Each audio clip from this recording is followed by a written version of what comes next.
All right, hello everyone.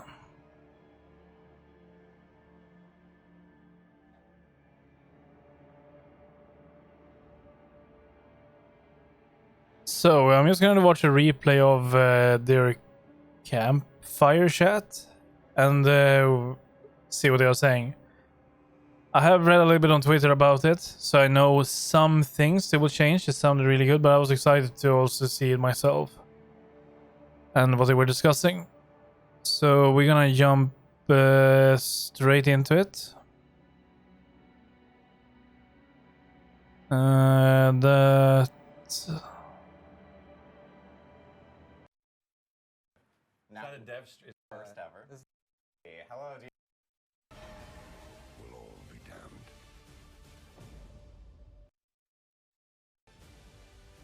ever. Diablo.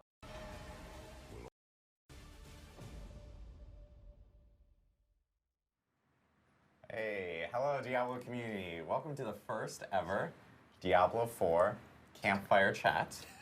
Now, this is not First ever. This is not a live stream. This is not, well, this is Even though No, this is not a live stream, and this is not a live stream as well. So yeah, I'm basically watching a pre-recorded video of a replay. it's live. it is live. It's not a dev stream. It's not a dev stream. It's not a developer update live stream. Right. As you guys know, this is a little bit different than what we had before. We still will have developer update live streams, but Campfire Chats, this is kind of a new show for us. We wanted to get an opportunity to get in front of the community and use this as a way of being able to talk with you guys whenever we need to, and in a casual format. So don't expect a lot of like trailers or videos and so forth in this one. We still will have developer update live streams. Our next one is going to be in July, but we are most definitely going to have more of these campfire chats here in the future. And with those developer update live streams, you will get those big announcements and the big reveals and us going into more detail about big updates that might be coming up in the future. But for campfire chats, we want to use this format to kind of chat with the community and make sure that you all get an opportunity to actually hear from us and talk to us a little bit more often. I still think my brain, like I was saying, instead of if we keep this seating arrangement instead of between two ferns, be between two jerks, but he wouldn't go for it. Rod made up this joke literally 30 seconds ago, so. Like, aren't you supposed to make up jokes on the fly? Like, what do you like script all your jokes? So you workshop them? I mean, it didn't work 30 seconds ago. You know, sometimes you have to be funny off camera and then try to be funny on camera. You know, it doesn't always.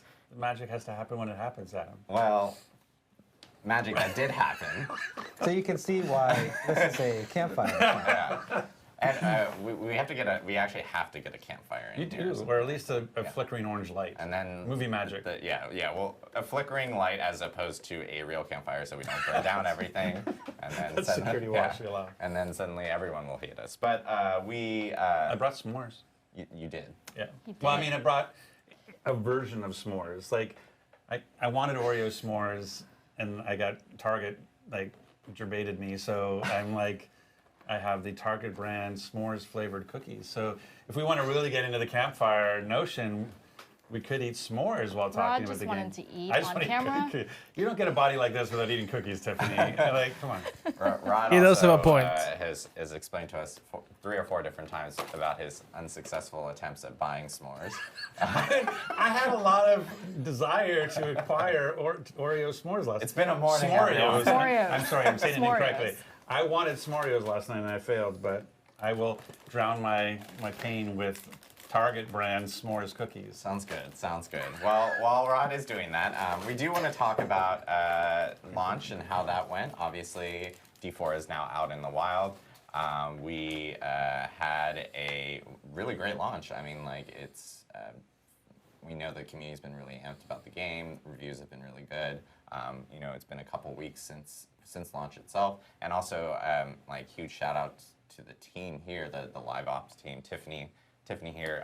By the way, I haven't done You any didn't intros. even introduce I people. didn't even You're a introduce terrible people. This is host. completely That's why it's unscripted. between two jerks. You didn't Awful. even introduce people. Awful. All right, let me do that first before we Did actually. you just make Joe Shelley facepalm? It's the smallest thing and the really bad joke. It's just Can throwing I me crinkle the off. plastic while you do? Right next to Yeah, your mic. Exactly. Right next to And- Yeah, as you like bite into the plastic and rip it off and so forth. Just introduce the people. All right. Well, we have Joe Shelley here, who's the game director for Diablo 4. We have Tiffany Watt here, who's our associate production director for Diablo 4, and then of course Rod Ferguson. Mario Nothing more. It's Mario addict. But I mean, beyond just associate production, like Tiffany's, what is it? Your sphere of influence, your remit of control, the things you're like. But live ops is your thing, right? Yes, it's one of the things I'm very passionate about. I work with a very, very large live ops team that goes beyond just the Diablo 4 team. So definitely congratulations to everybody across Blizzard that's been supporting us. What did you work at? Lots of time spent on things I'm very passionate about. I work with a very, very large live ops team that goes beyond just the Diablo 4 team. So definitely congratulations to everybody across Blizzard that's been supporting us. Lots of time spent in the war room. Lots of time with Adam. Adam was... Which is, it's a penalty unto a itself. penalty, yes, is the worst part. No, it was really exciting to work with people across the globe. So lots of Zoom chats, but also a physical war room here on campus. And it was just really cool to finally launch this game, work with so many people to bring it to so many players. So congratulations to everybody, and I'm really glad that everybody is playing. Yeah, I think we have sort of in a way of a great game and a great launch, right? Like the notion of sometimes you can have a really awesome game and the launch can kind of get in the way of it. You don't get to experience that great game the way you want to. And so I think these are two great people to represent that 90 rated game and then the ability to play it since it was launched. So it's awesome. And yeah, thank you so much to everybody who play. We just crossed 350 million hours of play. Which is phenomenal and very exciting. So again, thank you so much. And part of this conversation, I think, really is about that. Like, what happens to a game that gets 350 million hours of play against it? And so, obviously when you're making the game, you can't apply 350 million hours of play time against it to find, oh, maybe this balance isn't quite what we wanted, or this feature isn't working quite the way we want. And so we wanted to take this opportunity to kind of talk about, now that we've seen it out there by the way, it's only been 10 days. And, we talk about the Diablo 4, this launch is really just the beginning of our journey with Diablo 4. This is something we're going to support for years to come. We're working on seasons. We're working on expansions. Notice that was a plural word. And so all that stuff is going into the future. And so the fact that we'd love expansions. We're on day 10. And and that's something that we're really this is the kind of stuff we're focused on.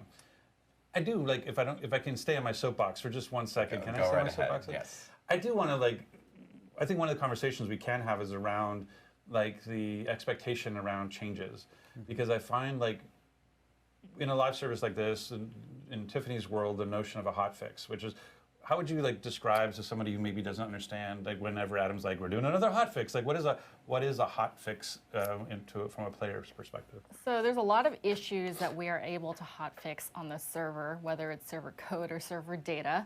And those are ones that generally we can turn around a little bit quicker. Obviously, we want to make sure that the fix is solid, doesn't break anything else in the game, that our QA team has an opportunity to run through it and ensure that if we roll it out, when we roll it out to the servers, to all of our players, that it actually improves the game and fixes the issue that we've come across. We also have the opportunity to do client fixes. Those ones are it requires an update to the actual player's client. In both cases, for the most part, they are seamless so that players can get that change while they're playing the game. I'm sure you've noticed sometimes when you're logging out that your Battle.net client will pick up an update, or you'll pick it up on your console. So the next time that you log in and play Diablo 4, you pick up that client update. Hotfixes are seamless. So as you're playing and you're doing server transitions, as you're going through the world, you'll automatically pick up that update. In both cases, should be seamless, and something that we work very, very hard on. Client fixes tend to take a little bit more time to get out to our players. We want to treat all of our players. I mean, I'm a console player myself. I know that Joe Shelley plays on console. Rod Ferguson plays on console. And PC. And PC. Super important that we get these fixes out to our players at the same time so that everyone that plays Diablo 4, regardless of how they're playing, can experience the same game and the same quality of experience. And I think for the client, what we call the client, so the way you're playing on your actual device, that because we support multiple platforms, we have to often go through certification. And so that's one of the things around pacing, that we have to oftentimes pre-plan out what we're fixing. And so hot fixes are stuff we can kind of do on the fly. It doesn't require a certification pass. Again, it's meant to be seamless. So occasionally we'll have some hiccups as we, but it's sort of philosophically, it's something that we decided as a team that rather than bringing the whole game down for an hour to roll out a server change, we would do sort of these sort of rolling changes. And 9 times out of 10, no issues. Occasionally, based on just the scale, like we haven't worked at the scale before, and so sometimes when you're refreshing this number of servers with this number of players on it, we could hit a hiccup, and we've hit a couple, during launch that. But our intention is to keep the game up all the time and just try to. But that being said, like I said, we often want to plan well in advance because we have to QA it. It's not like we can turn. That's one of the things I feel like the feedback is I have this problem. I want to see it fixed tomorrow, and you're like, I would love to do that for you, but we have to go through CERT and we have to QA it and we have to do all this work. And so we already have a big, real patch coming. And so that's something that's gone through certification. It's out there. It's going to address a lot of things, including performance issues. And it's so big, we're actually talking about there's the potential we may actually choose to have a maintenance window and say we're going to bring the whole game down. We're going to apply this big patch, and then we're going to bring it all back up. You have an artifact of said patch, do you not? I do. Am I ruining your agenda, by the way? Did I jump way slightly, but it's okay. It's a campfire talk. It's a campfire chat. Campfire chats. In fact, we have been working on a pretty large client patch. That's Chonky patch. It's very chonky. Chonky is the perfect way of describing it. That addresses a lot of things, and this right here is actually it's 13 pages, but it's not even done yet. But it is just an early preview of kind of what we're putting together. I have it here. We probably won't go into detail of it all, but we will have it posted, obviously, when the patch does actually hit. But we do have a lot of different topics we did want to talk about. Which are this. Yes. We're talking about stuff that actually reacting to what's going on, as opposed to things we already knew we wanted to fix. And the other thing I wanted to at least let other people know is we were in this initial launch window, so hotfixes were coming super quick, at a rapid pace, because we're trying to, when you have this many players hitting the game, a lot of things kind of crop up, and we were wanting to kind of get those hotfixes out. Same with the small client patches. I know a lot of people are going but it said further bug fixes and stability. A lot of that stuff is on the back end to make sure things keep up with players, and we keep stability on the actual servers as players are playing over the weekend, and we have a lot of traffic and things like that. So yeah, I think that's a good point. When we say something like further bug fixes and stability, that's not include. It's not like that bug fix includes a change to Whirlwind or something. Yeah, it's some bug with a name that is comprehensible to our engineers got fixed, right? And so it ends up not being very useful to go into a lot of detail about those. But anytime there's something that's we changed the barbarian, that we call that out. Yeah, if there's player-facing stuff, we'll most definitely end up calling that out. In regards to some at least how launch has gone and feedback that we've gotten from the community, we've heard a lot of different topics within the community itself. People just chatting with us or hitting us up on social media. I think it's one of the interesting aspects is I wanted to create this meme of we want a balanced game where there's no meta and every build is viable, and everybody's yay, and they're we've reduced the power of this class, and what's going on? Table flip, and you're what we have a philosophy of as part of balancing the game, whether that be the world or the classes, there will be pluses and minuses that have to be applied to the game, and the notion of, oh look, I remember Destiny 2 had Loot Cave, and we're there's a Loot Cave, let's just sit here and farm loot, and we're having so much fun. It's Christmas morning all day long, and that can't persist. For the good of the game, that has to not exist at some point, right? And so that's a problem that they fixed, and you understand eventually why they did that. I think there's some of that when we have 350 million hours playing against the game, and we go across your intentions from a design perspective about how do you want players to be gaining XP and sort of growing their levels and kind of like what is their path for? It felt like what we started to see was that a player pattern that was non-ideal. It was like a player behavior like that you wanted to sort of, that was being revealed through play, like that amount of play. Yeah, so that's generally true. The way I would talk about it is that, and we've talked about consistently throughout development, that our goal is to have a lot of choice for players, Right. both in terms of being able to having lots of good choices for where you're going to level or acquire loot, and also in terms of your character having lots of choices, right? And so, you know, sometimes people will say like, well, can't you, anytime something is too strong, can't you just buff everyone else? Right. And while in theory you can do that, when you have many classes and many builds, and you have one thing that is too strong, the process of buffing everything else, A, is likely to result in more balance issues because you're changing many things at once. And B, you can very quickly run into a place where you have, you know, 65,000% on Whirlwind or something, you know, and it can get sort of crazy. You're always just chasing that power. So yeah, I mean, sometimes we have to make changes. We have to nerf things sometimes. Sure. But our philosophy is to prioritize improving choice by looking at things that are not working and making them better. Now, it hasn't felt like that in the last 2 weeks. Right. Right. You know, when I came here today, I was thinking about, I don't have a shirt like this, but I thought about like getting a shirt and then writing, it's time for the buffs on it.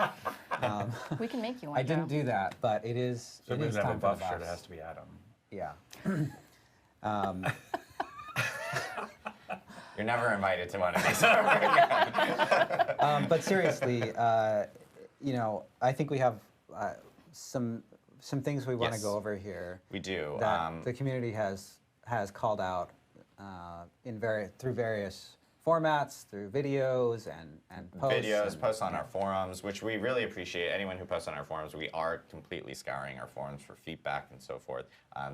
Posts on social media, on Reddit, conversations that people are having in videos. You know, sometimes we have content creators that are actually creating like videos that are talking about specific topics. So we've kind of compiled a good list of like hot topics that I think that the community has been wanting to hear more about, and we do want to go through those and actually talk about them a little bit more in detail. I think probably the biggest one I think that people have been talking about the most has been around dungeons. Yeah. As you guys know, like we've had a few hot fixes, and by a few I mean 4 in a row. Yes, Yep. Totally understand.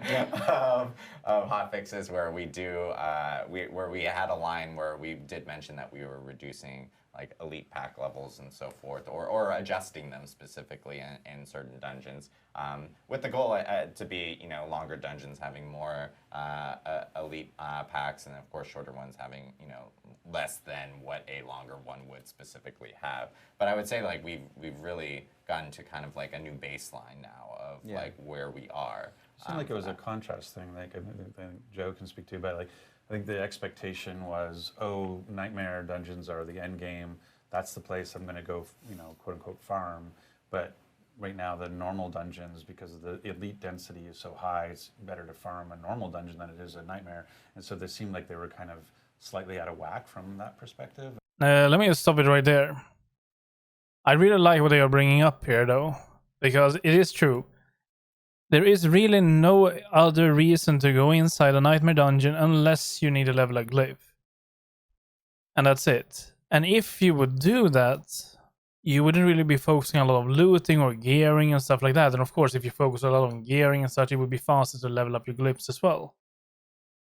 So, that is indeed a problem. And that's the one reason why I haven't really farmed nightmare dungeons. I've done, what have I done? 5, 6, 7, 8, no, I don't know. Less than 10 probably, but more than 5. Or maybe I have done 10, I don't know. But it does feel extremely unrewarding. And he is right. It's really good that they are aware of it, because it is true.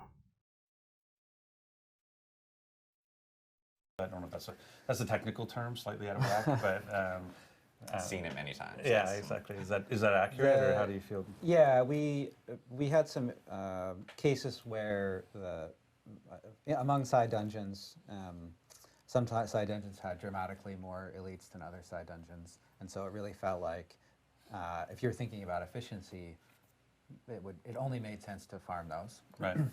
But more broadly, I mean, you were talking about Nightmare Dungeons. Nightmare Dungeons have, first off, actually, the significant majority of our players haven't finished the campaign yet. So there are lots of players that are still playing through the campaign. Right. But many of the people who are watching this stream, in fact, and our dedicated players play through content much more quickly. Right. And have been experiencing this situation with the dungeons, right? Sure. So going to Nightmare Dungeons, Nightmare Dungeons are explicitly set up to be highly replayable, right? Through the sigil affixes, through the variety of Nightmare Dungeons that are available, to the changes to monsters that occur inside them. And so we want them to be a great place to farm, including if you want to farm dungeons over and over. If you want to loop dungeons, Nightmare Dungeons are set up to be good at doing that. That's right? the intention. Yeah. So what we're going to do there is we're going to increase the amount of XP that you get from Nightmare Dungeons. And our goal with this is to make Nightmare Dungeons more efficient to do than side dungeons. Right. Because they're designed to be more replayable. And does that take into account, like, Nightmare Dungeons have essentially a travel time to get to them? Right. So this is a great point. So in order to...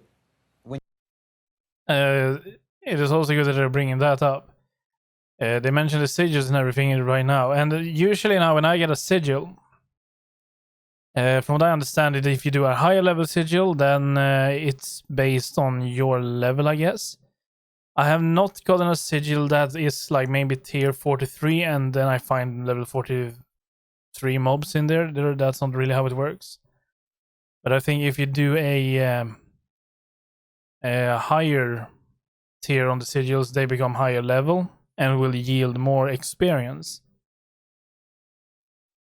But the problem with that is they cost first a lot to do, and then you can be very unlucky with rolls. You can get some really not preferable. Like in my case, I wouldn't like to have something that takes... I think I found one yesterday that was 30% less physical damage. And I also had that in combination with less crit damage and stuff like that. It was just really annoying. So when we get sigils like that, we're just going to basically salvage them and re-roll them. And they also mentioning now about travel distance, which I read on Reddit. We're going to be able to travel to the dungeons by popping a sigil and be able to travel there straight away. Which I think is okay, not essential. It will cut down on the travel time. There are some dungeons that are really out of, really out there. They're as far away from fast traveling and everything. So I guess that's good.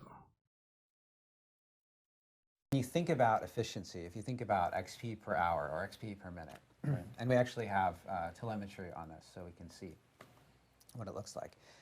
You can't just look at the XP that you're getting from the Nightmare Dungeon, because you have to spend some of the time traveling to that Nightmare Dungeon. And in fact, Nightmare Dungeons are a variety of distances away from the nearest waypoint. Right. Or like Pharaoh's Den? So it's actually varies depending on which That's really far away. you're going to. Right. And so that can also have the effect, if you're thinking about the efficiency aspect of it, of XP per hour or loot per hour, right. Of sort of making it hard to justify choosing a Nightmare Dungeon that's far from a teleport point. Sure. So the second thing that we're going to do here is we're going to modify the way that sigils work so that they teleport you to Nightmare Dungeons on use. So they teleport you, or do they create a place a waypoint to the dungeon? They will create a waypoint that allows you to teleport. But yes, you'll be able to teleport to. That's an important distinction. Right. But the effect is that you'll be able to teleport to your nightmare dungeons, and you'll be able to loop from the end of a nightmare dungeon into your next nightmare dungeon. If you want to loop them again, you may have to leave the nightmare dungeon using an interface, but you'll be able to go from nightmare dungeon to nightmare dungeon without traveling between them. Right.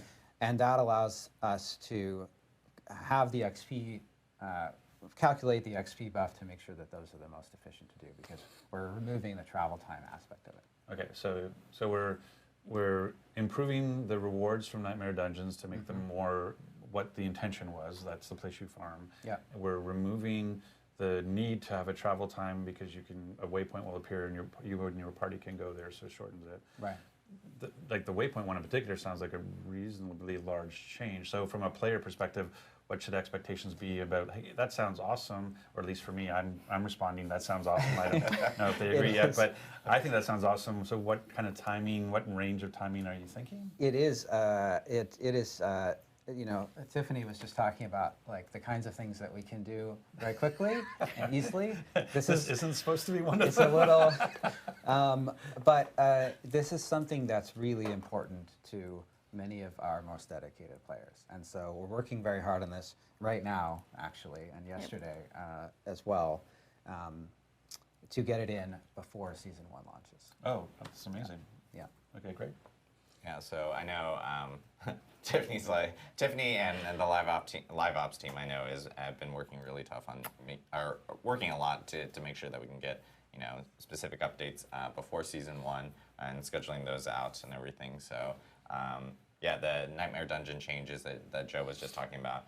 The goal is to have that out before Season 1 so players can actually experience it and use sigils to really teleport to Nightmare Dungeons and use that as a way of kind of incentivizing. And with Nightmare Dungeons, XP being buffed, and it should be the way that players end up needing to want to kind of grind or farm specific things. They have the Nightmare Dungeon options.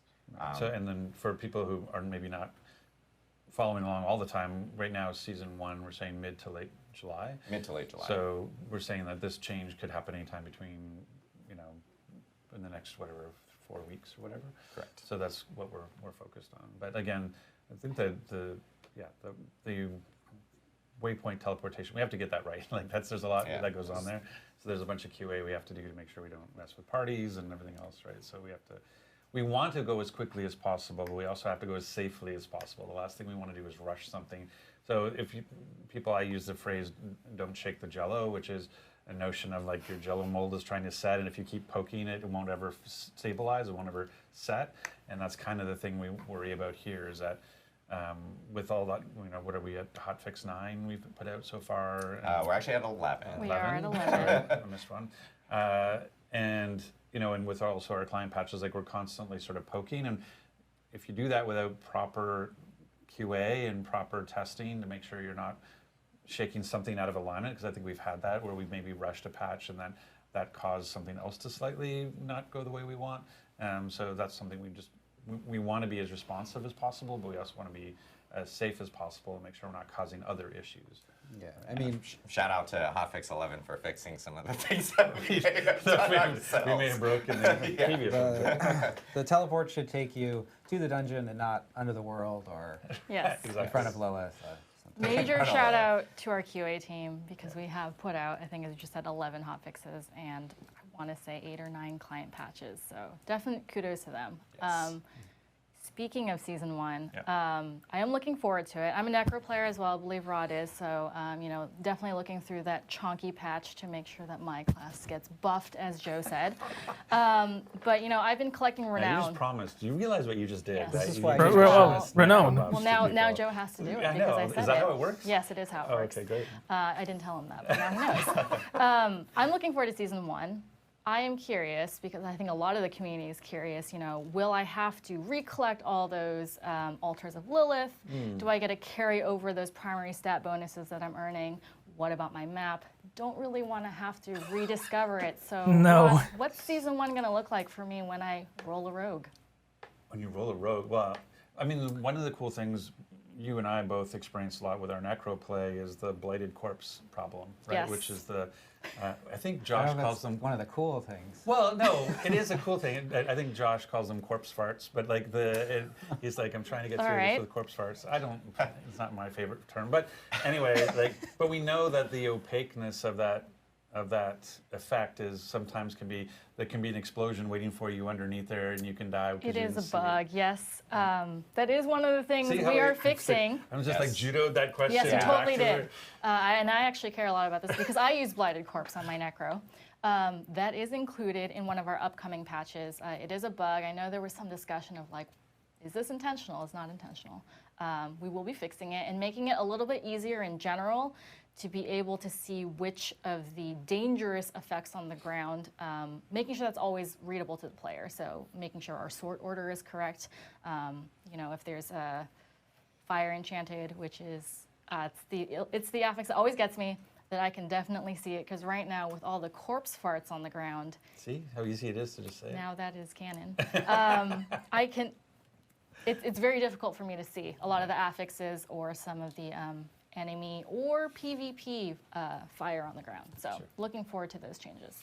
But yes, going back to season 1. Renown. Yeah, I think the big thing that we're seeing, you know, one of the big questions, I think, especially new players, if you've played Diablo 3 before, you're familiar with the seasonal kind of reset. That idea of like, oh, it's a new season, there may be new balances, especially like in Diablo 3, they changed how sets work and all these sorts of things. There's an interesting like, oh, I want to go back and experience this, whatever new changes are in the season or new mechanics. And that's still true in Diablo 4, that idea that there's that sense of progression and going back and trying something new, experiencing the new mechanics in the world from a new place where, because otherwise it becomes this huge sort of power creep. But obviously, part of the feedback is people now are starting to complete the campaign and they're starting to look forward to season 1 coming mid to late July. They're wondering, like, wait, when we talk about resets, how do I think about the renown system in particular? And so one of the things, what will happen is that I think we started off in one place and we're kind of ending up in another place, which is kind of interesting. Is we started off from hey, we want as much of that feeling of progression as possible. So rediscovering things isn't that bad because you're like, oh, I get to do this really cool. But I think we're starting to feel with alt characters that notion of, oh, the fog of war between characters doesn't feel great. And like the Lilith altars doesn't necessarily feel great. And so that's something we're going to do. And we'll be continuing to evaluate what should and shouldn't be reset as part of that. You know, much like once you complete the campaign on one character on your account, you can skip campaign from every character from there on through every season. And I think basically, I guess I won't promise expansions, but I believe expansions too. Not to lock stuff in too early. But that notion that you only have to complete, that's kind of the thinking we have. So right now for Renown, what we're talking about is as we go into season 1, when the amount of the fog of war that you've lifted on your map, the amount of the map that you've exposed going into the season in the Eternal Realm will be what you see in the season. So you don't have to go and reveal the map again. And the only capital city waypoints, I think, will be active, much like it is now.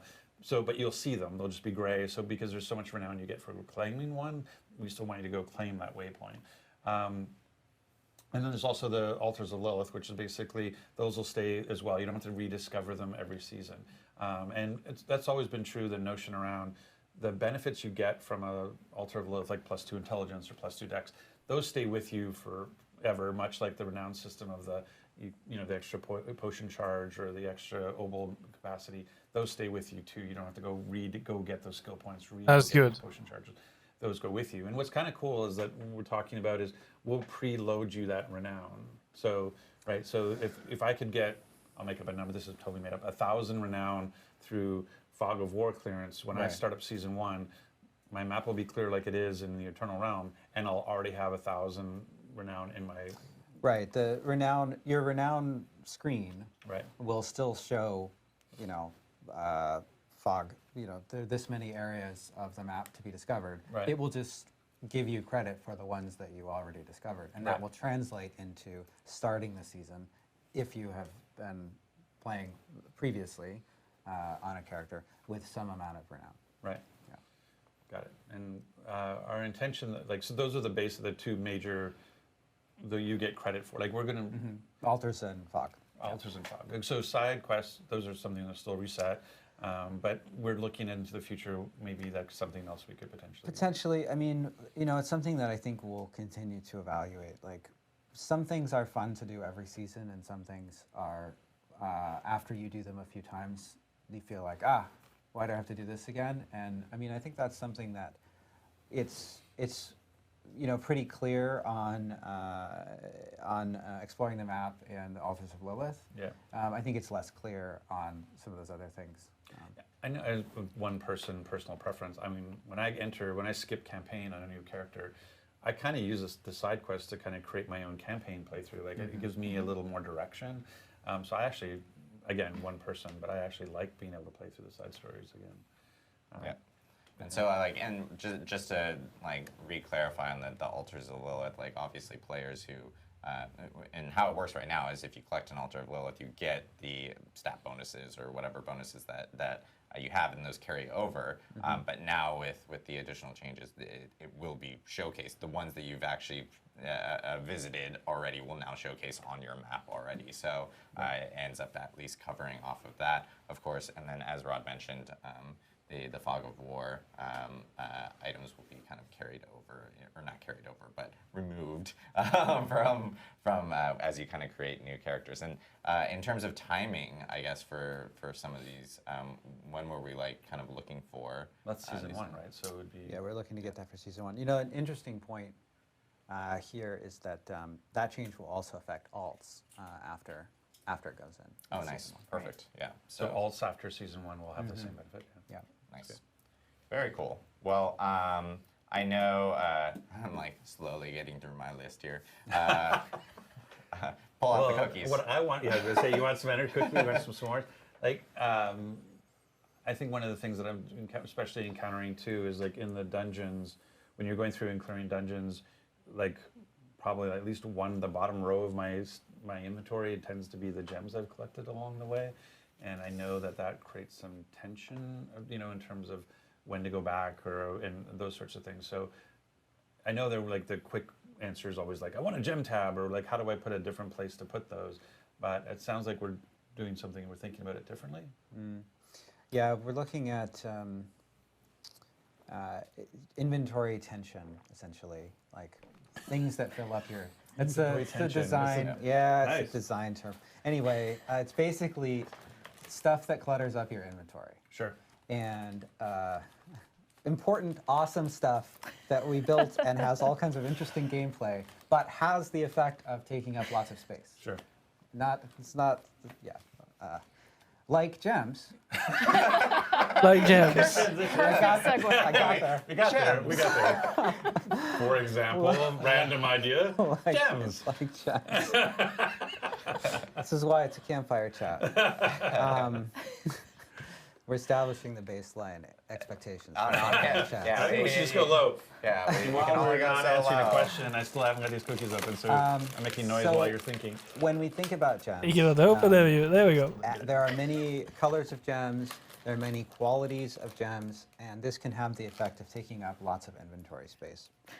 So what we're looking to do, and this is a longer. It is fun here because I've collected every single gem and I haven't used a lot of them. And that means that half of my bank is currently now full of it, which is getting a little bit depressing when I open it and the first thing I see is just a huge page of gems. And this is actually good because that would mean that I'm actually getting back, what would it be, 1/3 of my stash. That's going to be kind of needed soon because it's filling up fast. So I like that. We talked about fixes that have different time horizons. This is a longer term one. We're looking to get it in around season 2. Oh, okay. Season 2. The idea is to change the way you acquire gems so that they are show up in your materials or currency tab rather Oh. than inventory. Oh, when you collect veiled crystals. So rather than it Right. even being a thing that you collect in an inventory, it's now just part of your materials. Right, and then the way that will work is you go to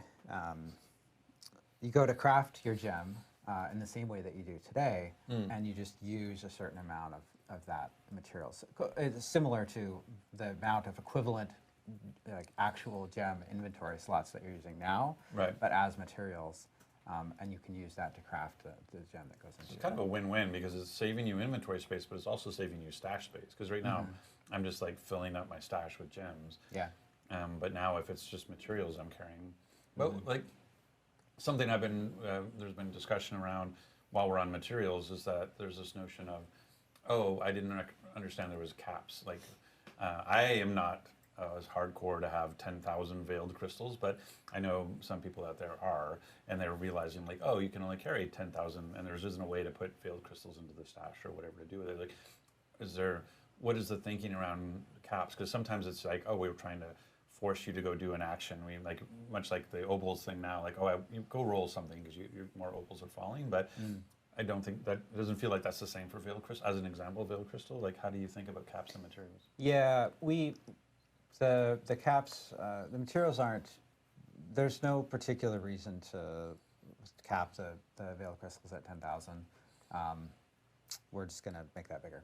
Yeah, so we're upping the material caps for that, which we've seen a lot of players, especially players that are like level 90 plus. As you're going through dungeons, you're obviously gonna naturally just pick up a lot of gear, and you're gonna salvage a lot of that as well. So you're gonna get to those specific caps that are currently in the game. So I know a lot of those changes are going to be really beneficial to players who put in a decent amount of hours on those characters, or even if they're already at max level at 100 and they're still farming gear or looking for gear on those characters.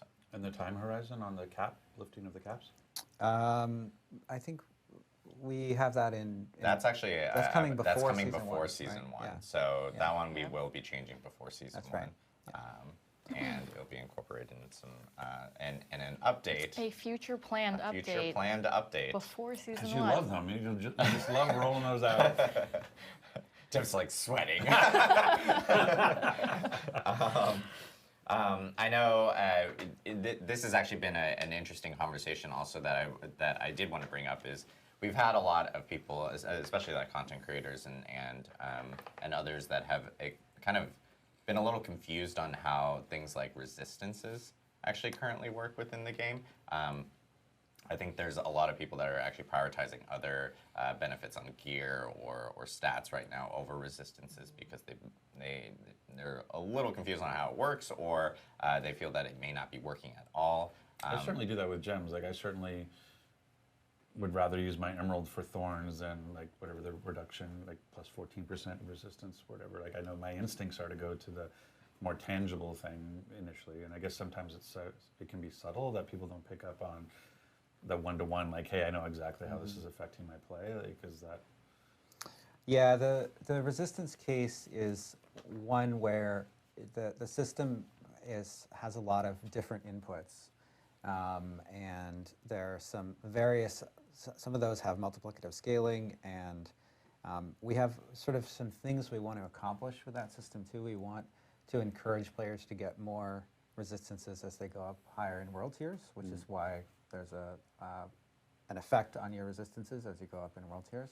Oh, that might be clear to some people. It was like that. So basically, as you move up in world tier, your current level of resistances will get sort of right, and so that you have to kind of reacquire that resistance. Yeah, and what we're seeing right now is that because of the way all of these, there's also an effect where your armor provides physical resistance and also provides half that amount of elemental resistances. And because all of these things are interacting in a complex way, it can be hard for people to figure out exactly how they work. Right. But regardless of that, the way that it is working in practice is meaning that resistances are less valuable than we would like them to be. Sure. And because it's a fairly complex interaction, this is something that's going to take a little bit more time to sort of dial in the right solution for. Right.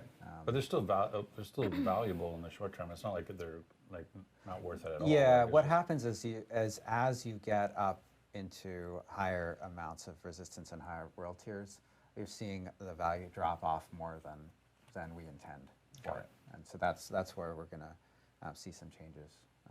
Right. And so because we need to go slow on that kind of a complex change, what are you thinking from a time horizon on that? That's going to be something that we see around season 2.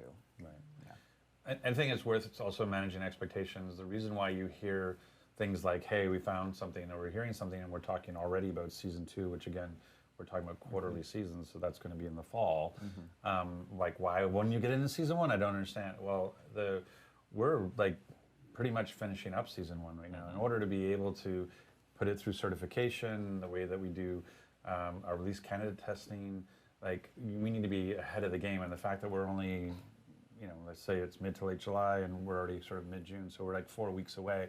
It can take a couple weeks to get through cert and everything else. So you kind of have to be out in front of this stuff. And so that's what I was trying to set in one of the official dev streams and managing expectations. When we find something, we're like, it's not a hot fix worthy thing, or something we can't even hot fix because it's not just like changing a variable on a server.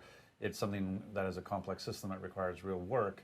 It may come a little bit later than you're thinking because of the fact that we have to be so ahead of the game in developing this content for you. So that's why you're hearing stuff like season 2 means season 1 is pretty much done. I mean, it's done from a development perspective, and now it's in the QA and certification phase. So that's why we talk about season 2 as the next sort of window to put stuff out like this. Yeah, and I know a lot of people are going. I'm seeing chat now going like, why not season 1? Why not season 1? And it's the perfect explanation for it, because in the end of the day, you have to button something up to get it ready for people to actually play it, and we obviously have to do a lot of testing for it, certification and so forth. So just a reminder for everyone, like, development is a process. It's An iterative process. An iterative process for sure. That's also a good point. When we think about seasons, one of the things that we think is most important is delivering new content. Right. Because that is new stuff for everyone. Like, if we want to make sure that every season is delivering new content, and then on top of that, bring in important fixes, bring in some quality of life improvements. And so, I know that I've seen some lists, like people have helpfully made like some lists, like here are a bunch of quality of life fixes that we would like, or that would help me, as a player.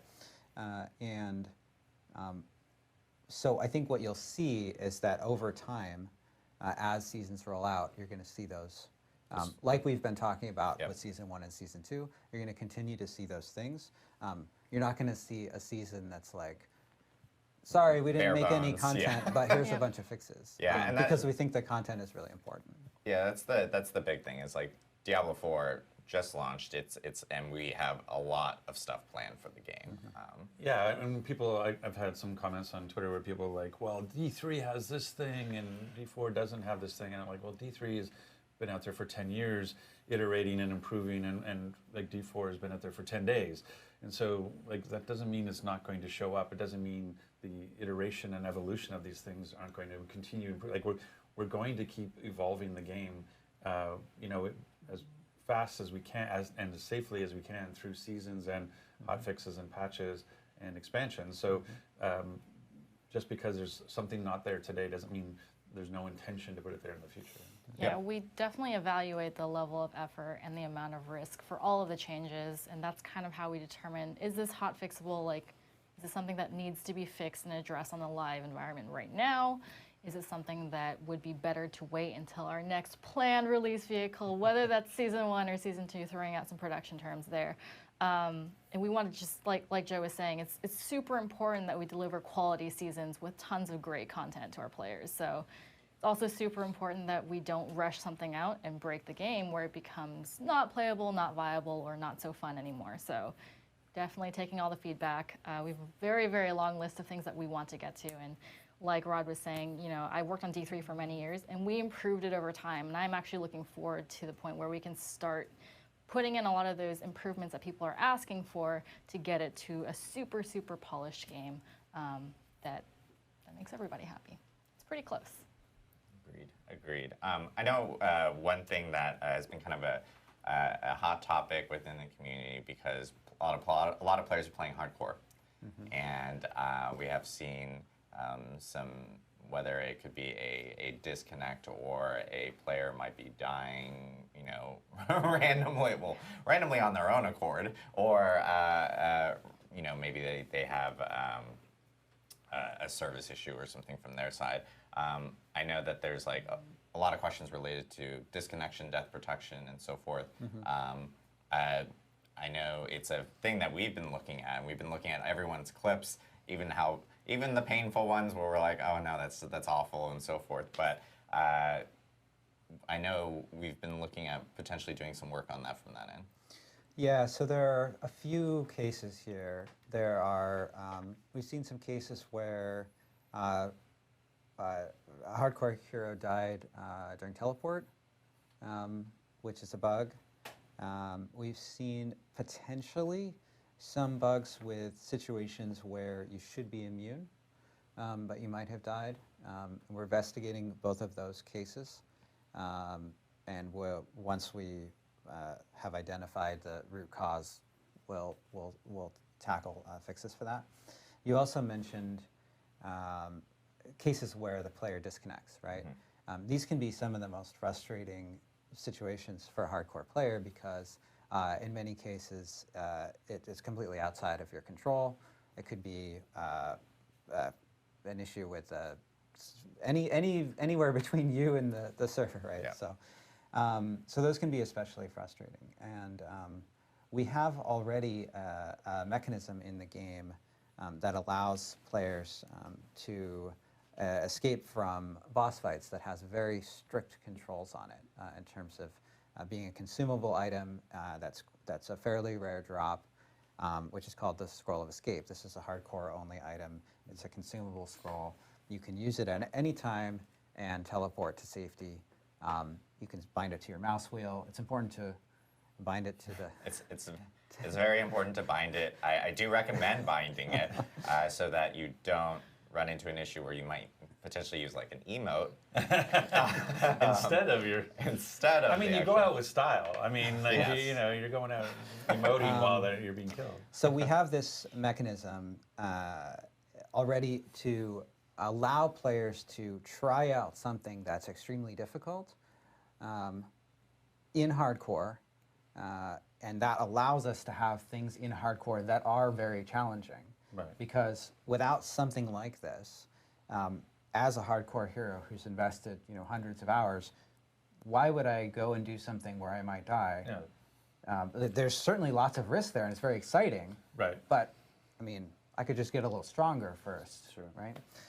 So we think that the scroll allows for even more exciting moments. Scroll of nope. And you're like, nope. And this is the place where, because it has these controls in terms of being consumable and being a rare drop, Right. this is the place where we want to add disconnect protection. So basically, the way that this will work is, if you get disconnected, and this is essentially for any reason. And, So and like, I even wanna, if your like Wi-Fi right yes. out of the wall? Now, I want to clarify that Because a dog would never do it's this. not That's true. Only cats. the disconnect case is a very complex situation in terms of determining what's happening. Sure. So this is not perfect situation. Okay. Lightning I'm strike not on the gonna telephone guarantee pole may not trigger this 100%. But what should happen is that when we detect that you've disconnected, if you have one of these scrolls of escape in your inventory, it will trigger, even though you weren't there to trigger it. It will consume the scroll, so you can't just do this as much as you want. Right. And it will teleport you to safety. Right. So when you log back in after the lightning has subsided, you should be in town. Should be, should Just be have scrolls. Because they are a limited resource, like obviously. Like Well, part of it, you have to stop abuse, right? You don't Exactly. want people like using disconnects Yeah. as ways to do things. It's the same thing, I think, when we were talking about the the sigil change is that one of the concerns, if we didn't put the right rules around it, is that if a sigil automatically teleported me somewhere, I could use that to escape hard content. You Sure. know? And so that we always have to. That's part of it. It's not everything is intuitively like, oh, I instantly get it, go do that. You have to go like, wait, there's a bunch of edge cases and things that this can be abused, and we have to manage that too. So. Okay, that sounds good. So I'm Mr. What's the time window on that, Joe? That's my role now on this. Campfire chat is Rod. Like, when are you getting that done? I think this is a selfish That question. is also a season 2 time frame for the disconnect protection. Yeah. Some of the bugs that I mentioned earlier in terms of cases where immunity, there could be a problem with immunity, or a teleport, a death during loading screen or something. Those are things that we're investigating right now. It could be hotfixed, but it could be sooner than that. Yeah, those could be sooner, and then the scroll of escape with disconnection protection would end up being season 2. So, Okay. cool. All right, I know I got a few more.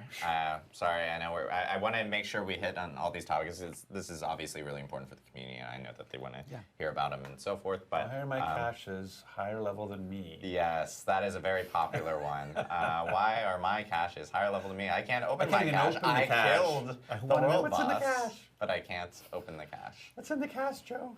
This is a bug. All right. So in a before season 1, in an upcoming A fix. planned patch. Yes, that's right. In the plan patch? Plan patch. You will be able to in the open 13 pager? Is that what in a planned patch. you will be able to open caches from world bosses. Now, the gear that's in those caches may still be higher level, At least but you can there's sell it. Or and there's a variety of things you can salvage.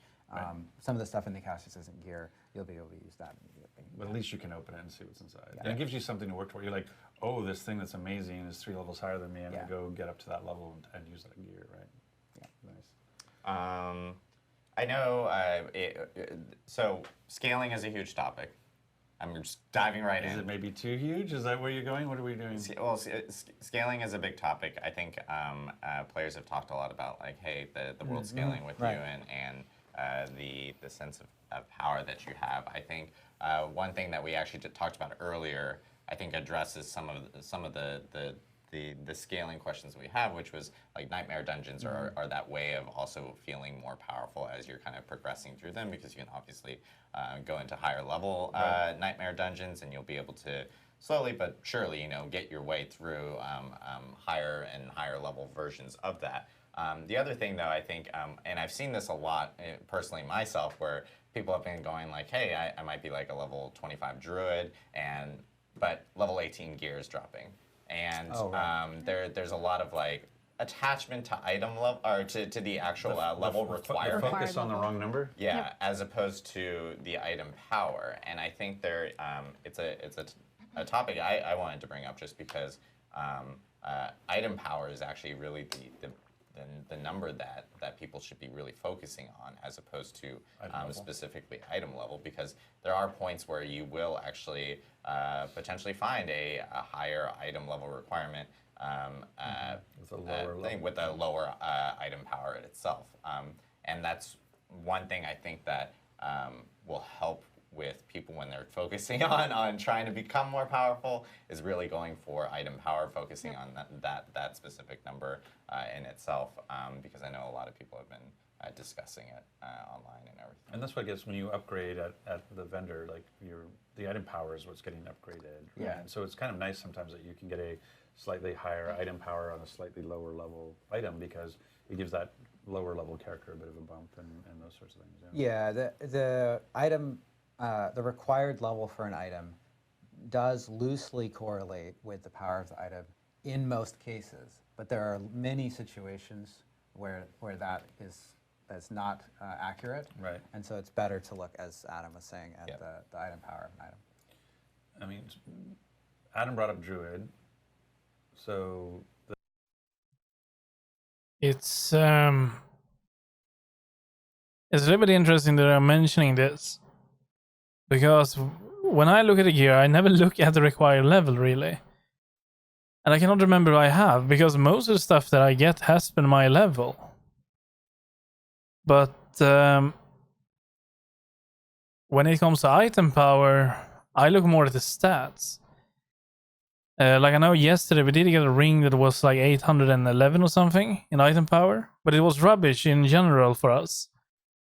I couldn't really use it with the build I was using. It didn't have any good stats. Even if I re-rolled, it wouldn't be good. So I think in that case, doesn't that goes both ways? Because I mean, why would you keep an item with high item power if the stats on it is not relevant to you? So that's a bit weird. I mean, obviously, if you get a ring with good rolls and high item power, yeah, sure, go for it. One of the things I know I hear quite a bit about is there's a thing where you get into uniques and discussions that like barb uniques are falling for druids, and so what's the issue there? Whoa. Hold on there.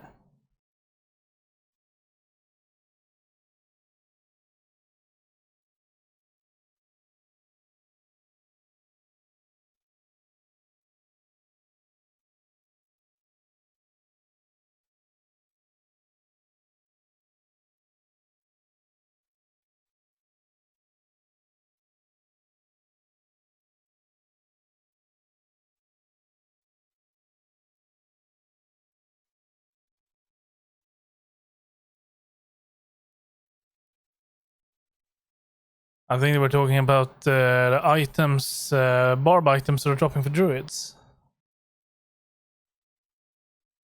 At the item power item.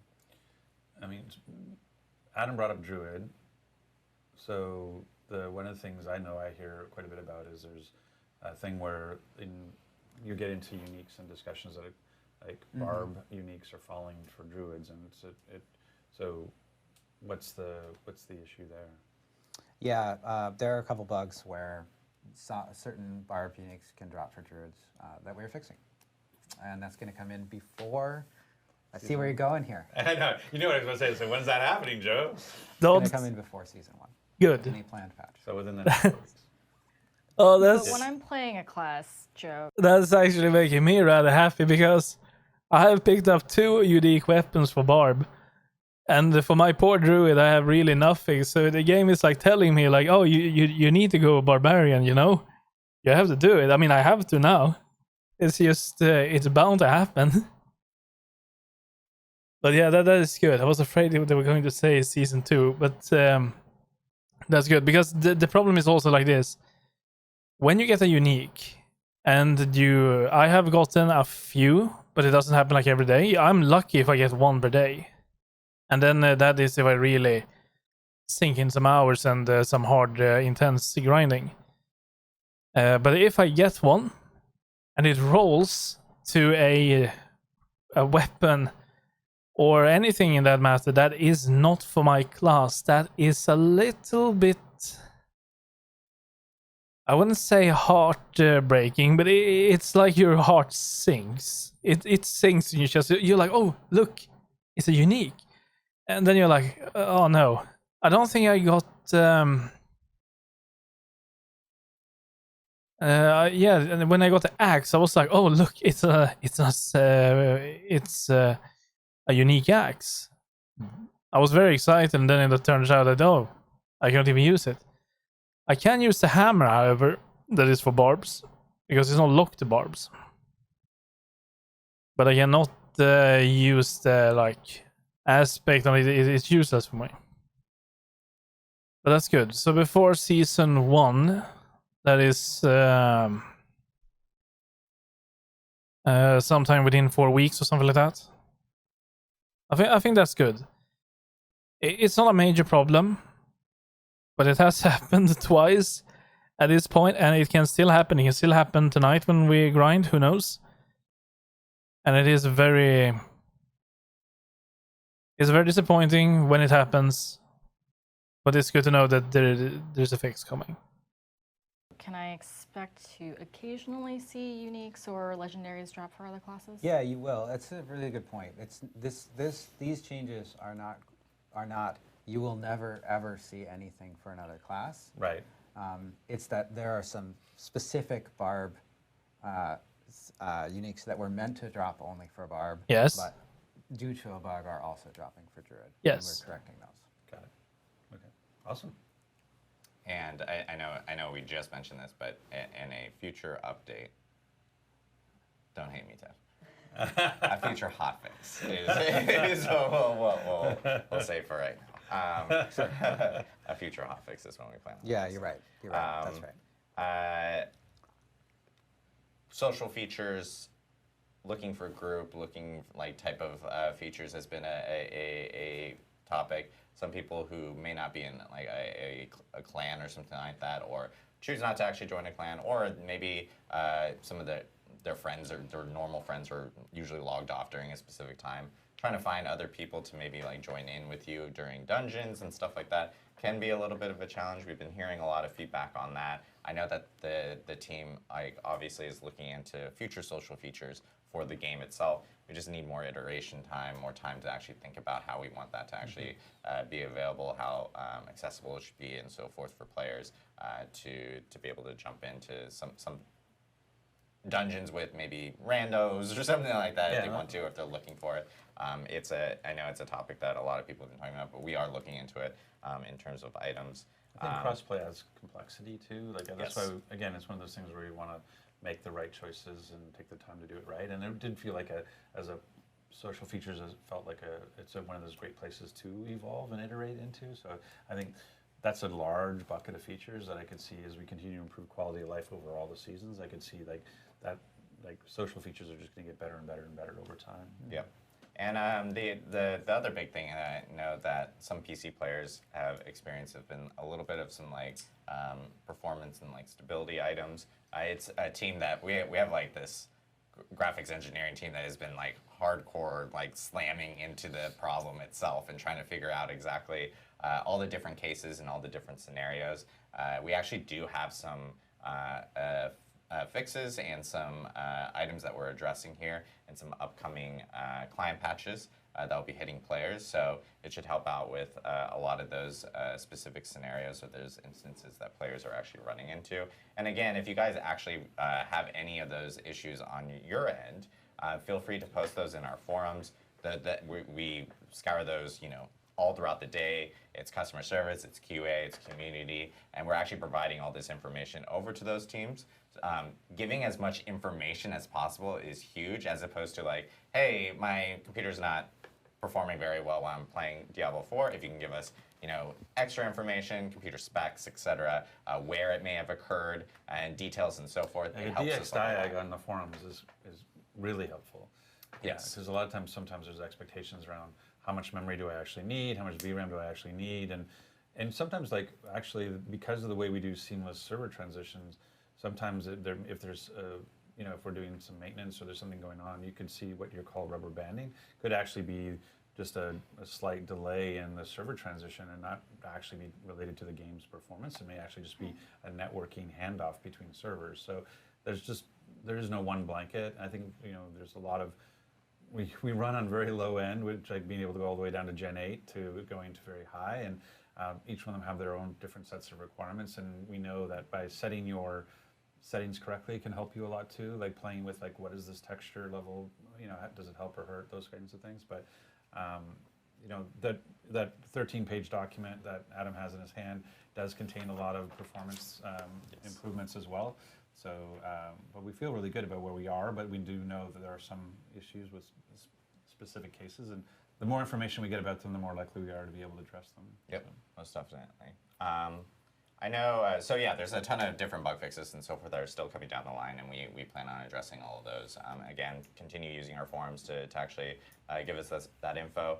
I know we do want to take some questions from chat and so forth from Twitch chat. I will do my best to actually announce names. I will announce the names so people know that they can go back into chat and see the names and not go like, oh my gosh, You made up those made up names. these names. Those aren't and real so names. forth. And I will note that was not our interview.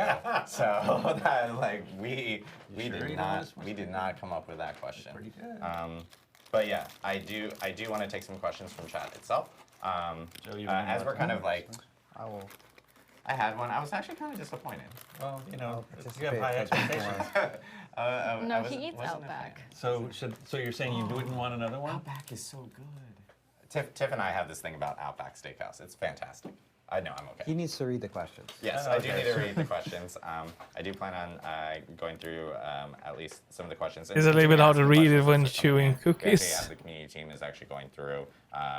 Huge shout out to the community team. They're in the chat and they're actually going through and polling questions so that I can see them because chat is moving very fast. Let's see. In terms of, let's see. You didn't start with the name. Oh yeah, I need to start with the name. I'm sorry. This is a party play question, and it's from, oh gosh, I have to pronounce the names. No, Necrologics. It says. Why is that so hard? Necrologics. Well, I'm hoping it sounds. Why are you like like that. sounding it out like a 4-year-old? The necrologics. Why is that so hard? I mean, it's like logics or something.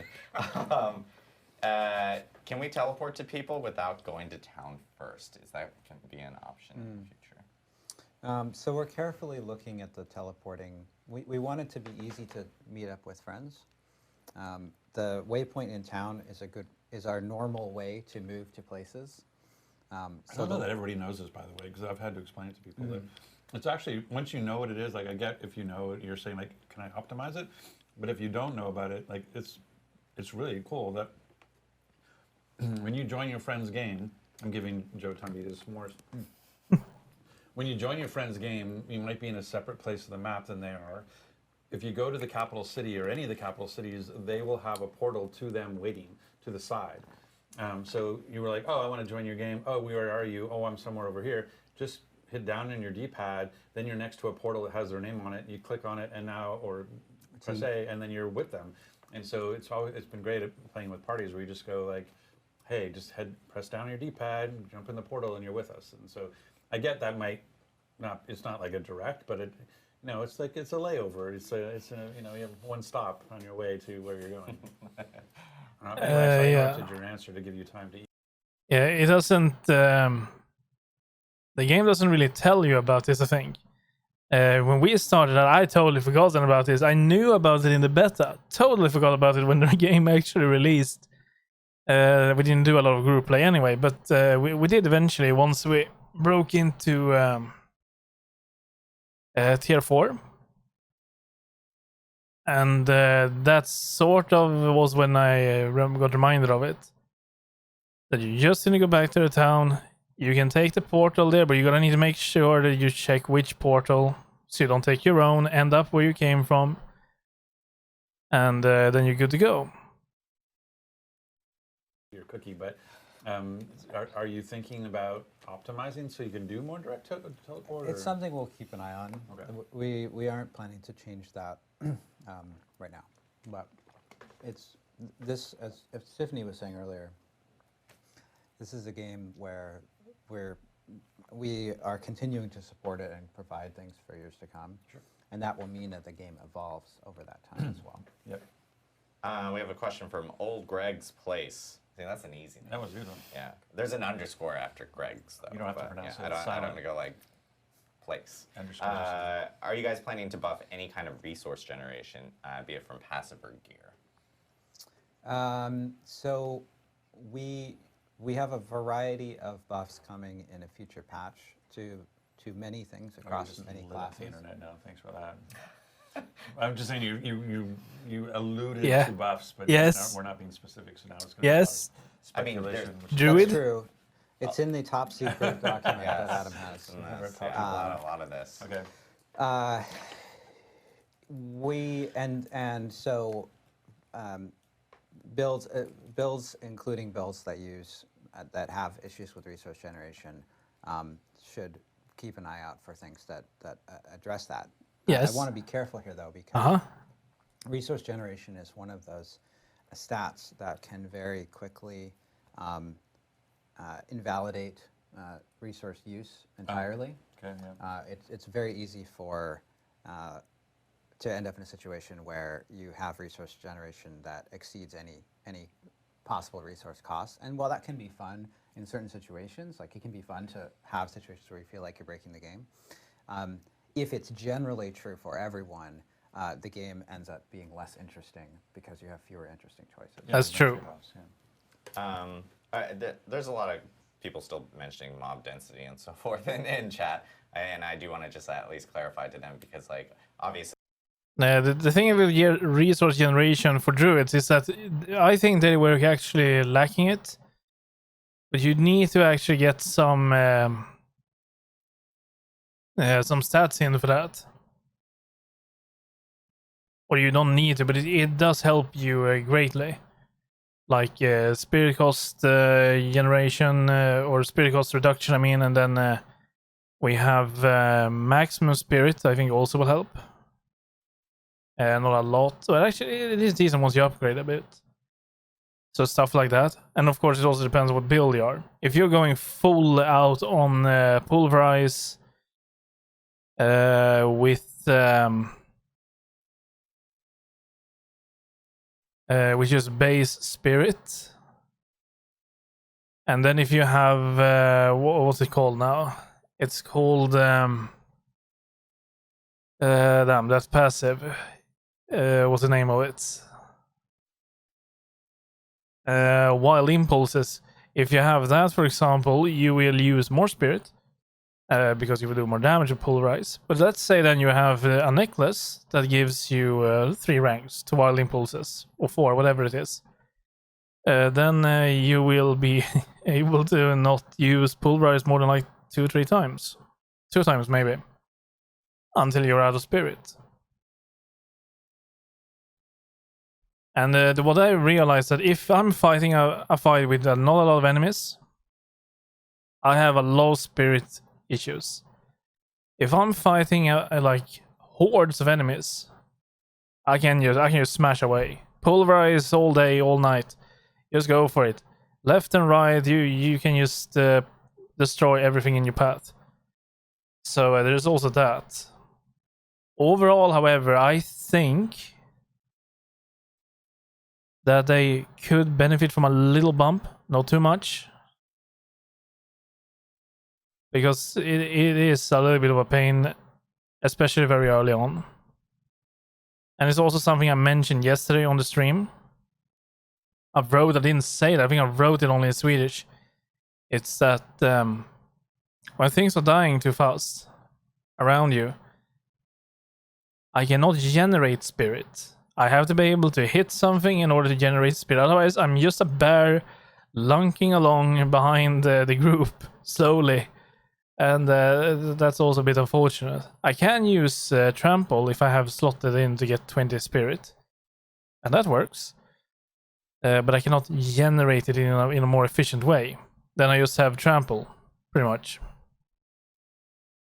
So it is that. I'm not going to say that druids is a bit of a downside when it comes to spirit or resource generation, actually. But I would be excited to see some tweaks for it.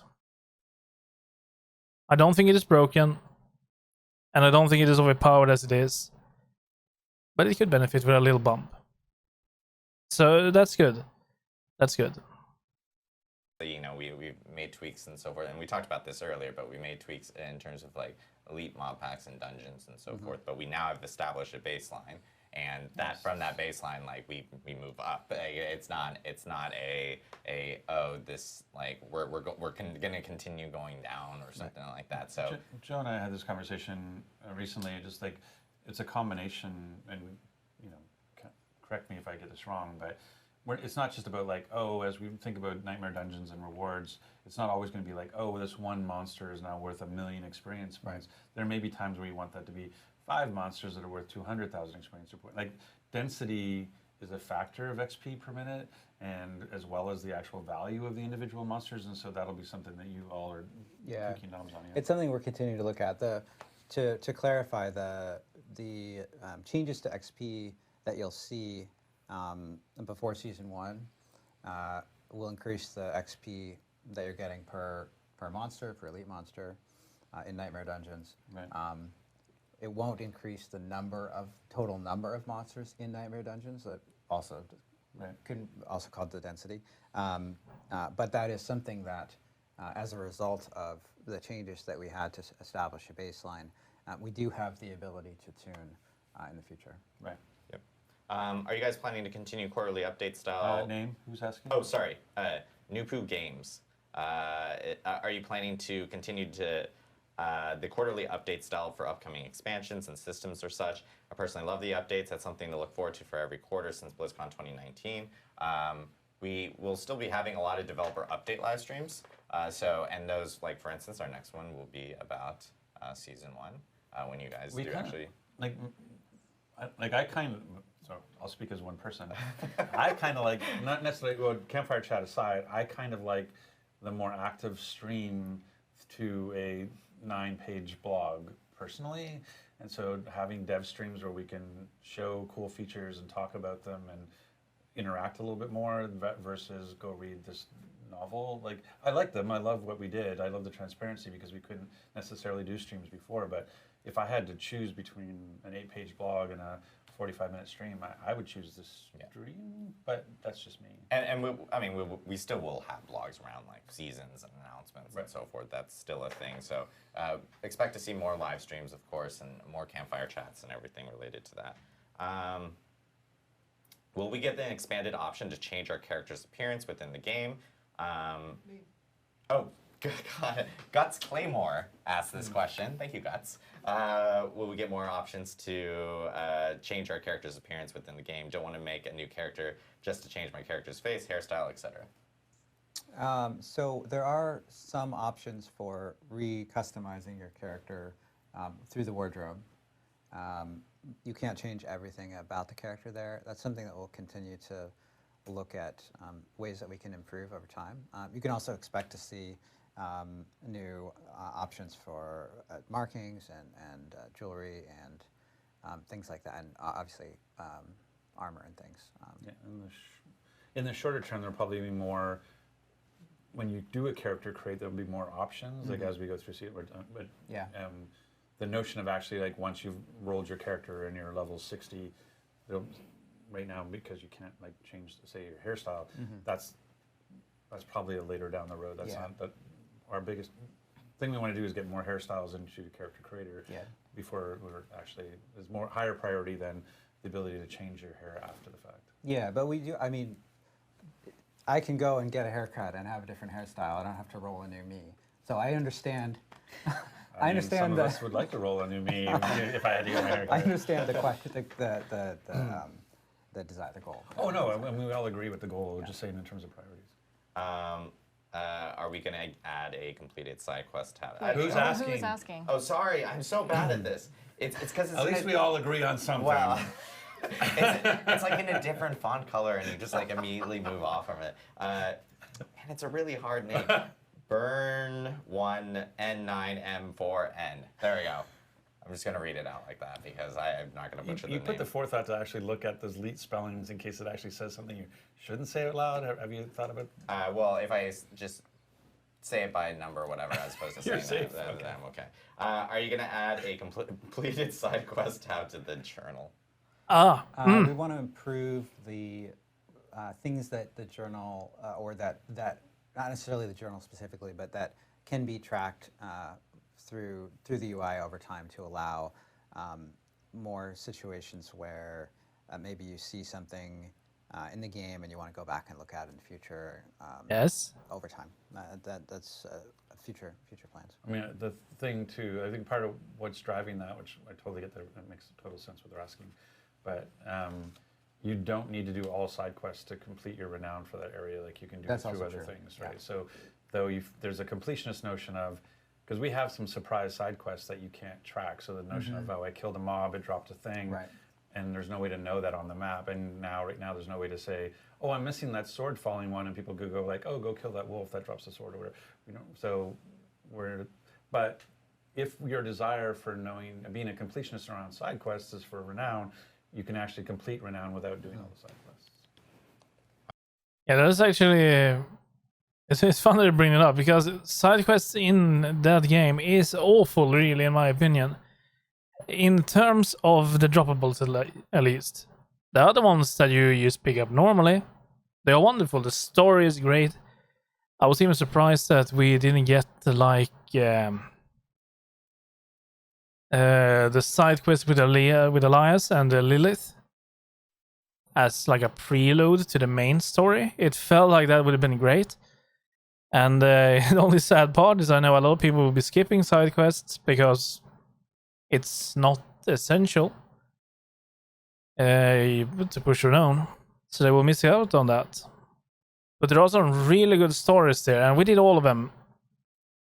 And like I said, it's a slow process, but it is only annoying about the droppable ones, like they mentioned. It doesn't tell you where to find it, so if you're going for 100% completion, you will not know unless you actually check it up. In my opinion, I think the best way to actually tell players about this is to have it in achievements, because we do have the quest stories in achievements. But if they would have like maybe, let's say, an achievement with that lists all the droppables, then we would know that okay, well, I have these. I'm missing 2. If it tells you even the name of it, that would be great. And you can actually maybe do some research. You can maybe even get some hints from it. But right now there is nothing. I keep going back to that frost bloom in the first area. We were chasing that frost bloom for 2 to 3 hours. I even off stream, after the stream, I took a rest and I kept going. Took 2 hours and then I got it. And the thing is that even when you keep going an hour and then you're like, oh god, I don't know if I have this. Do I have it? Am I just going around picking all the herbs in this area?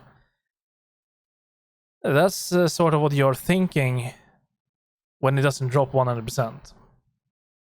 So I understand it's not high priority, but it's good that they at least are acknowledging it. I think that's good. So, and like they said, you don't need to do it, but what the hell? I like to do everything. It's fun. Only once at least.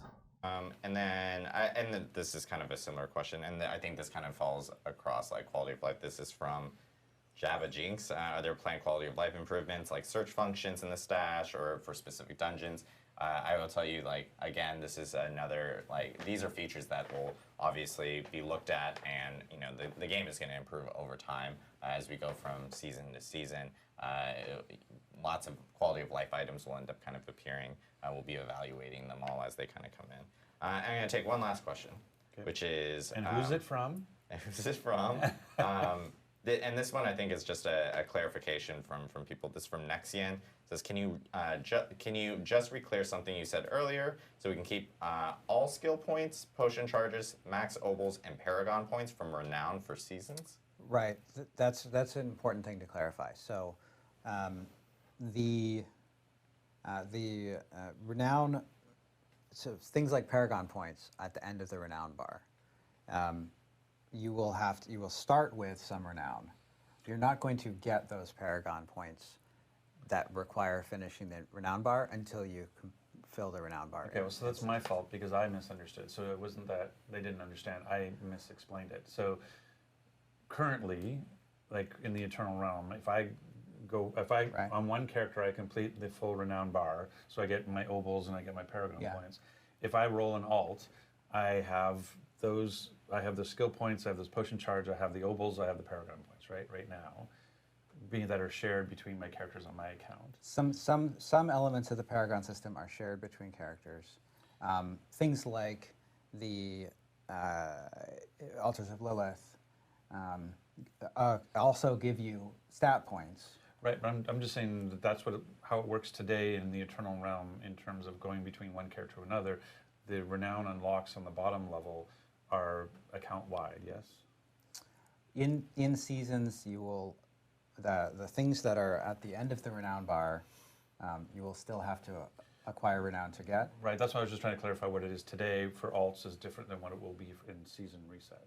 Right, so today with alts, oh, I clear it all on my account, I get it across all my characters. Or you're saying when we do a season reset, and if you clear it all on a character, or like when you have a map that's revealed in the Eternal Realm, when I go into the season, the map will be clear. Right. I'll have the renown for that, but I won't have like potentially the max 80 opals and the Paragon automatically unlocked because I haven't discovered enough. I haven't gone and hit all those waypoints that would fill that bar. Right. Yeah. But you will have the renown for revealing the map, and you'll have the renown for collecting the Altars of Lilith, to the extent that you have done that. Right, Yeah, and that'll trigger the other things like potion and skill points. Yeah.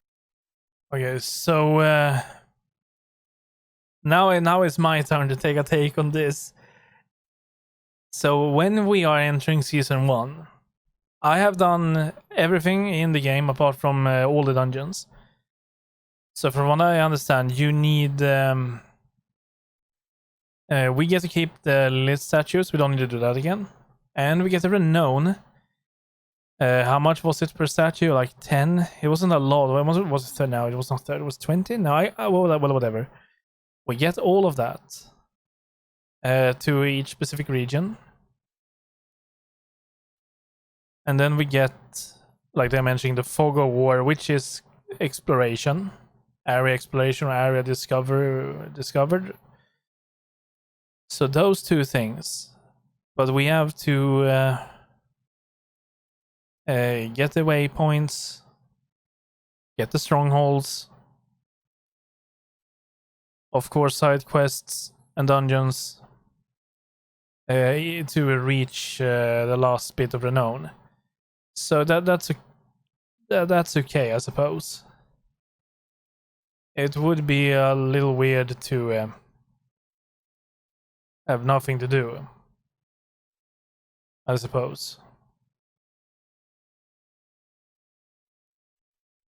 And Mr. Joey P just pinged me saying like, and yeah, you get the renown from the Fog of Sorry, War. who's Joey P? Is that one of the community members? Yeah, Joey P. but yeah. Question from our own team's associate designer. He mentions you get the renown from Fog of War and the Altars of Discovery, which is what Joe had just mentioned. But then enough to get you through the first 2 tiers of renown in each zone. So that was my fault. I thought it worked the way it works in the Eternal. Now it doesn't. It's basically we're just preloading you a bunch of renown that will then unlock the stuff for you. I get it. Yeah. Got a pocket Joey P over there. I know, Pocket Joey P. Pocket Joey P.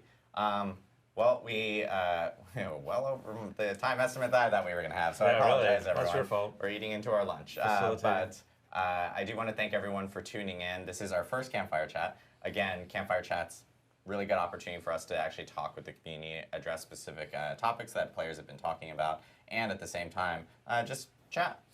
Yeah, I mean, the intention is we want to have more ad hoc, informal. We don't want to have to wait till some big thing or whatever. Like, this is a game we're all playing and want to talk about. So we just want to be able to not have this like, okay, the 3rd Thursday of every month we're doing this. Like, we just want to be able to go like, hey, let's talk about the game with the community. So we're going to try to do these more often and keep them light, keep them casual as best we can. Yep, and obviously we still have the hardcore race going on. We actually posted an update on social media yesterday about how many people were up there. Still like 700. As of yesterday, still like 700 slots for people to make it on the statue. We're actually digging the hole for the statue on campus. So they're pouring the cement thing to the statue can go on top of. So so like Ross always giving spoilers. What, that we're putting the statue on campus? How's that a spoiler? It's just like it's blocked off. No one can like see it. Even internal people can't see it. You know.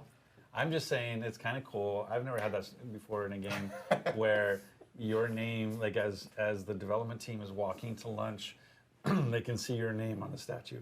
I think it's kind of cool, and that reminds us of our community and our fans out there who are playing the game, and and people were like, oh my god, first time. Like I get the first thing, but we made it 1,000 for a reason. We wanted people to be able to enjoy the story and play the game at their pace, and we wanted to get through, our first 10 days plus early access, so that people didn't feel, because we knew as our production director often says, it's going to be a little rock and roll, and we knew for hardcore, bold people who decided to do hardcore like on our first day, because definitely a little rock and roll. But we wanted people to have that opportunity. So there's still 700 spots available. So if you haven't rolled a hardcore yet, you can, today could be the day. Or I'm sure we still have lots of time to get. I don't know if I have that in me. And maybe we'll do something around BlizzCon and the statue. Who knows? Yeah, who knows? The other thing that I did want to remind people is that obviously our next developer update live stream, we'll be talking about that date soon, but we are planning for that to be in early July. We'll be going over Season 1 details then. Ooh, Season 1 details. Ooh, Well, I just actually want to know do what that it is. in unison with you, that's all. I know. Ooh. I mean, so the zombie thing, we're going to explain the zombie thing? Yeah, we're going to talk about more about zombies. Zombies. Yeah. It's a really cool season. It Can't wait to is. go over all It the is not. details. If you didn't watch the previous Joe stream, now has to clear out. Wait, you can't have an inside joke. this is People a don't joke know. from the previous stream. Right. It We is joked not that- zombies. It is not zombies. Zombies was our illustrative example of what the season could be, but is not. So do not. That was we were just referring to that. But yeah, so make sure to tune in for that. And of course, we'll have more of these campfire chats. There's still lots of updates that are coming here really soon. Yay, Tiffany! Yay, Tiffany! Keep rolling, just keep rolling. And we'll have of course all those patch notes and details up on the site once those are available. As you guys heard, a lot of these changes are going to be coming before Season 1. So we'll make sure to keep you guys informed. Make sure to follow us on social at Diablo on Twitter, on Instagram, Facebook, TikTok, etc. Here, smash that subscribe button for you, Smash that Adam. subscribe button, guys. Like and subscribe. But yeah, thank you guys again, and we'll see you on the next stream. Well, I think that was actually really good. They were very laid back. Not that overall serious atmosphere and such. That was really loose, non-scripted, as they mentioned. Totally fine with that. So I think that's very natural to see that among developers. So, well, natural. I like to see that more when we see stuff like this with developers. So, yeah, that's actually sounded very good. So, we're gonna get then another live stream on in July before Season 1.